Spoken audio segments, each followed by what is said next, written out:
ಕಲ್ಲಂಗಡಿಗೆ cancer ಕಾರಕ ಬಣ್ಣವನ್ನ ಈ ರೀತಿ ಇಂಜೆಕ್ಟ್ ಮಾಡ್ತಾರೆ ಅಥವಾ ಮಿಕ್ಸ್ ಮಾಡ್ತಾರೆ ಅನ್ನುವಂಥ ಒಂದು ವಿಡಿಯೋ ಭಯಂಕರ ವೈರಲ್ ಆಗ್ತಿದೆ.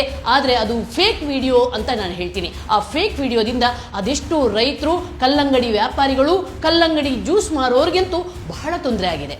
ಖಂಡಿತವಾಗಲೂ ಕೂಡ ಆ ಫೇಕ್ ವಿಡಿಯೋನ ನಂಬೇಡಿ. ಯಾಕಂದ್ರೆ ಯಾವುದೇ ಹಣ್ಣಾಗ್ಲಿ, ಅದು ಕಲ್ಲಂಗಡಿ ಆಗಲಿ ಬೇರೆ ಹಣ್ಣಾಗ್ಲಿ, ಅತ್ಯಂತ ಸೂಕ್ಷ್ಮ ಜೀವಕೋಶಗಳಿಂದ ಮಾಡಿರುವಂಥದ್ದು.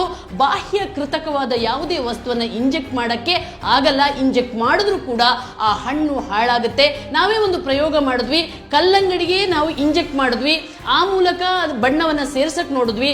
ಖಂಡಿತ ಒಂದು ಹನಿಯಲ್ಲ, ಒಂದು ತೊಟ್ಟು ಚೂರ ಕೂಡ ಅದರ ಒಳಗೆ ಹೋಗೋಲ್ಲ. ಯಾಕಂದ್ರೆ ಈ ಹಣ್ಣು ಪ್ರಕೃತಿ ಅತ್ಯಂತ ಅದ್ಭುತವಾಗಿ ಮಾಡಿರುತ್ತೆ. ಇದರಲ್ಲಿ ಒಂದು ಗ್ಯಾಪ್ ಕೂಡ ಇಡಲ್ಲ. ಹಾಗಾಗಿ ಯಾವುದೇ ಕೃತಕ ಬಣ್ಣವನ್ನು ಇಂಜೆಕ್ಟ್ ಮಾಡೋಕ್ಕಾಗಲ್ಲ. ಇನ್ನು ಕಲರ್ ಹಾಕಿದ್ದಾರೆ ಅಂತಂದ್ರೆ ನಾವು ಹೆಚ್ಚಾಗಿ ಕಲ್ಲಂಗಡಿಯನ್ನ ನಮ್ಮ ಕಣ್ಮುಂದೆನೇ ಕಟ್ ಮಾಡಿ ತಗೊಳ್ತೀವಿ. ಮತ್ತೆ ಈ ಬಣ್ಣ ಏನಿದೆ ಅದು ತುಂಬಾ ಕಾಸ್ಟ್ಲಿ ಇರುತ್ತೆ. 20 ml ಗೆ 100 ರಿಂದ 200 ರೂಪಾಯಿ ಇರುತ್ತೆ. ಅಷ್ಟು ಕಾಸ್ಟ್ಲಿ ಬಣ್ಣವನ್ನ ಯಾರೂ ಕೂಡ ಹಾಕಿ ಮಿಕ್ಸ್ ಮಾಡಿ ಕಲ್ಲಂಗಡಿ ಮಾರಕ್ಕಾಗಲ್ಲ, ನಷ್ಟ ಮಾಡಿಕೊಂಡು. ಹಾಗಾಗಿ ಇಂಥ ಫೇಕ್ ವಿಡಿಯೋಗಳನ್ನ ನಂಬೇಡಿ. ದಯವಿಟ್ಟು ಇಂಥ ಫೇಕ್ ವಿಡಿಯೋ ಮಾಡುವವರೇ, ನೀವು ರೈತರ, ವ್ಯಾಪಾರಿಗಳ ಬಾಳಿಯಲ್ಲಿ ಆಟ ಆಡ್ತಿದ್ದೀರಾ. ಅವರ ಅನ್ನಕ್ಕೆ ನೀವು ಕಲ್ಲು ಹಾಕ್ತಾ ಇದ್ದೀರಾ.